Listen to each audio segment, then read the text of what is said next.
One Piece Spoiler Chapter 1157 pinamagatang Legendary Bar. Tumutukoy nga ito sa bar na itinayo ni Shaki sa Hachinoso Island. Sa unang chapter nga ng spoiler ay makikita natin ang Rocks Pirates na tinatraidor ang bawat isa. Sinasabi nga dito ng narrator ang mga krimen na ginagawa nila. Ito nga ay dahil alam natin na wala naman silang matibay na samahan. Bali magkakasama lang sila dahil mayroon nga silang isang goal pero hindi naman talaga sila magkakaibigan. Silbi sinusunod lang nila si Rocks bilang leader dahil gusto nga rin nilang mangyari ang plano nitong si Rocks at gusto rin nilang pabagsakin ang world government. Samantalang si King Harold naman daw ay tinulungan ng isang taong mula sa kaalyado niyang bansa laban sa agent ng world government at dahil nga doon ay nasira ang iniingat-ingat niyang relasyon laban sa world government. Na alam naman natin na gustong maging parte ang Elbaf sa world government dahil ang gusto ni Harold nga ay maprotektahan ang ibang mga bansa. Samantalang bumalik na naman daw itong si Rocks sa Elbaf para kumbinsihin itong si Harold, samantalang lagi naman daw inispy sila ni Loki.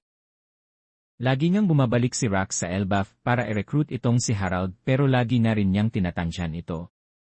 Habang sa Marine Headquarters naman ay sinabihan nga nitong si Garp si Kung na mag-alaw nga raw sila ng mga Giant na sumali sa Marines dahil malaki nga raw ang pakinabang ang mga Giants sa kanila. Pero sinabi nga lang nitong si Kung na hindi nga nila magagawa iyon dahil ang world government lamang ang magdedesisyon sa bagay na yon.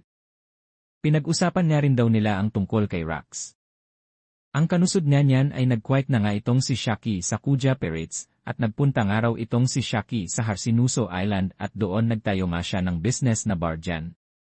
Talagang patok nga ang business nitong ni Shaki sa Hachinoso Island dahil nga alam natin na tambayan nga ng mga pirata sa isla na to. Lakaunan niya ay nailove naman itong mga pirata sa isla pati na nga rin itong si Rocks, Xebex at si Whitebird. Dahil na dyan ay naging legendary nga itong si Shakuyaku sa isla na to at tinawag nga siyang Treasure of Hachinoso. Talagang lahat nga ng mga tao dyan sa isla ay in love sa kanya at naglalabasan nga ang puso nila sa kanilang mga mata. Hinihina lang nga na si Shaki ang One Piece dahil sa kagandahan nito. At dahil na dyan ay naglaban-laban ang mga malalakas na mga pirata at dito nga nangyari ang God Valley Incidents. Dahil nga sa pangyayaring iyon ay nabanggit nga ni Garp ang tungkol sa Treasure of Hachinoso na siguradong pupuntahan ng mga Rocks Pirates at ang treasure na yon ay hindi kayamanan o devil fruit kundi si Shaki mismo. Lahat nga ng mga pirata ay gusting-gusto si Shaki at mukhang yon nga ang dahilan kung bakit naglaban nga itong si Rocks, Xebec at Roger sa God Valley. At dahil nga sa God Valley incident ay doon nagtapos ang karera nitong si Rocks, Xebec at lumalabas na hindi niya nagawa ang pangarap niyang pagharian ang buong mundo dahil na nga ito sa isang babae na walang iba kundi si Shakuyako.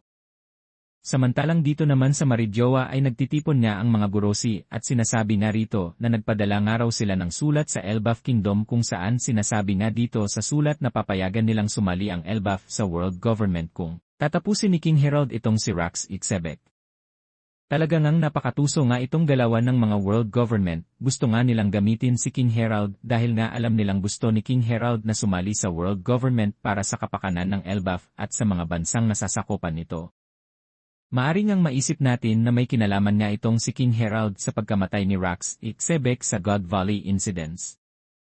Ito nga lang mga lods ang ating spoiler, kung nagustuhan nyo nga ay palike naman ng ating video, at sa mga hindi pa nakafollow ay pakipindot na rin ng ating follow button.